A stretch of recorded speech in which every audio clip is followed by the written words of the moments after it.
ಅಷ್ಟೇ ಚನ್ನಪಟ್ಟಣ ಹೇಗೆ ಕುತೂಹಲವನ್ನ ಕೆರಳಿಸಿತ್ತು ಅದೇ ರೀತಿಯಾಗಿ ಶಿಗ್ಗಾವಿ ಅಂದ ತಕ್ಷಣ ನಮಗೆ ಬಸವರಾಜ ಬೊಮ್ಮಾಯಿ ಅವರು ನೆನಪಿಗೆ ಬರ್ತಾರೆ ಮತ್ತು ಬಿಜೆಪಿಯ ಭದ್ರಕೋಟೆ ಅಂತ ಕರೀತಾರೆ. ಆದರೆ ಈ ಬಾರಿ ಮತ್ತೊಮ್ಮೆ ಮುಸ್ಲಿಂ ಅಭ್ಯರ್ಥಿಯನ್ನ ಅಗ್ನಿ ಪರೀಕ್ಷೆಗೆ ಒಡ್ತಾರೆ.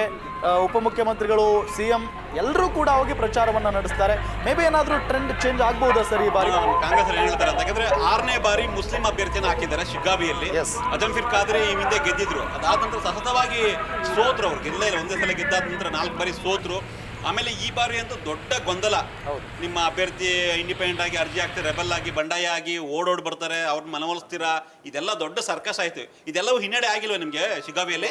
ಖಂಡಿತವಾಗ್ಲಿಲ್ಲ. ಯಾವಾಗಲೂ ಕಾಂಗ್ರೆಸ್ ಪಕ್ಷ ಏನು ಅಂತಂದ್ರೆ ಅಭ್ಯರ್ಥಿ ಯಾರಾದ್ರೂ ಕೂಡ ಒಂದು ಕಾಂಗ್ರೆಸ್ ಪಕ್ಷದೇ ಆದಂಥ ಒಂದು ವರ್ಚಸ್ ಇದೆ. ಇಡೀ ರಾಜ್ಯಾದ್ಯಂತ ನಾವೇನು 136 ಸ್ಥಾನಗಳನ್ನು ಗೆದ್ದಿದ್ದೇವೆ.